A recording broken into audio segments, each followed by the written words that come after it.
parce que li may faral di wax xale yi dama leen nii mi ngi mel ni da ngay kale yàlla nga yàlla ni mu foore boo demee ba koy kale am na benn dëkk bu war a nekk ci yow boo ak set bu nekk ci yow mënuloo ko tilimal ci dara lu ko jar dara bu ko jar li tax ma wax loolu mandarga bi mooy da ngay gis nga déglu musique sa xol sedd wala nga déglu dara nga jooy wala nga seetaan film sa xol bi nga gis benn scène mu jooy loolu mu am fu mu yegg ci yow c'est-à-dire que yàlla dafay def ci yow loo xamee ni nii yow mën ngaa jot ci nit ki foo xamee nii politicien mënu fa jot imam sax mënu fa jot wala koo xamee ni dañ ni borom xam-xam la wala borom baat la ci réew mi journaliste chroniqueur kenn c'est-à-dire que yàlla daf la tibbal benn dànk boo xamee ni nii daf lay ñaan daf lay laaj pour bu askan bi soxlaa dànk boobu nga teg ko askan bi man ci jariñoo man ci gis seen bopp mu mel ni benn seetu boo xamee ni da nga leen koy tàllal won leen ñoom ñooy kan ñaax leen wax leen loo xamee ni nii dina leen laal fu sore ba ñu gën a gis seen bopp xam li tax yàlla teg leen et puis mu nekk loo xamee ni day dem ba laal baatin parce que aar du Jibril dafa daan wax ni aar alalu jinne la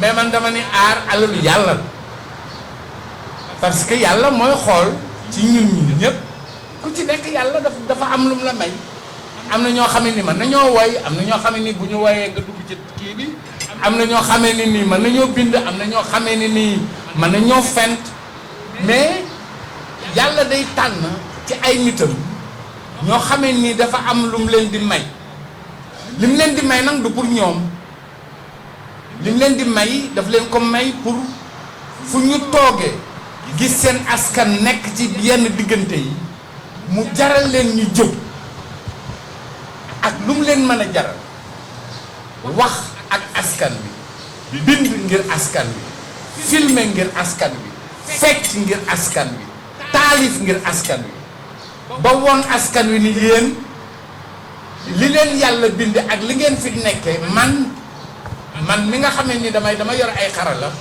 dama leen war a gunge dama war a nekk koo xamee ni du ni damay xàll yoon bi parce que ñun ñëppay réer mais dinaa jéem a bëtt benn yoon woo xamee ni dina la laal ba dootoo yëg metti dootoo tiit dootoo am lu lay rafloo dina la mën a yóbbu. Regarde Bob Marley xoolal Bob Marley day bind ay chanson mais boo dégloo chanson yi ak foo man di nekk ci àdduna ak loo man di dool dafa am na lu muy def ci yow un sens de la justice un sens de la dignité humaine un sens de la beauté de la vie dafa am loo xam ne daf koy andi ba yow borom jaaro bi policier commissariat spécial bu Tour dina la jox espoir di nga am benn yaakaar ci àdduna di nga lu mu metti damay fàttaliku benn bis damay doxantu j'étais en Inde may doxantu ci plage bi nii au Kerala taseeg benn maire mi ngi toj ay xeer mais mi ngi teg No Woman No Cry mais fort doo dégg sax xeer yi muy toj une pauvre femme dans un endroit misérable avec son marteau et ses cailloux elle tapait mais elle écoutait No Woman No Cry et ça moi c'est une image qui m'est restée dans la tête. Je me dis voilà la force de l'art, c'est de sublimer les moments de douleur, les moments de souffrance, les moments de doute et permettre à l'être humain de se transcender et de se transformer dans une humanité exceptionnelle où tout est beau, même la douleur devient belle. Quand l'autre dit que la guerre est belle, c'est là où la beauté de la guerre est là. Parce que même dans la douleur, tu vois le courage d'un soldat qui sait qu'il va mourir, qui sait que là, devant lui, il y a des canons, mais il y va. Il y va parce qu'il est porté par quelque chose de fondamental, quelque chose qui le dépasse. Hein? Où il ne voit plus la peur, il ne voit plus les grenades, il ne voit plus le feu, il voit l'âme de son peuple. Il voit quelque chose qui le dépasse et qu'il ne peut pas ne pas faire. Et pour vous taquiner, oui, avant, est-ce que cet air artiste en dans l'Église, c'est un choix ou être complice? Un vrai artiste, un vrai. Il y a artiste et artiste. Il faut faire la différence. La différence, c'est l'art pour l'argent ou l'art pour soigner les blessures de l'âme. C'est deux choses. L'art pour l'argent, c'est facile. C'est ramasser de l'argent. Et le buzz. Le buzz. Être dans les charts. Et tout le monde parle de toi. Il y a beaucoup de gens qui ne m'ont jamais vu. Ils entendent mon nom, hein, mais ils ne me voient pas.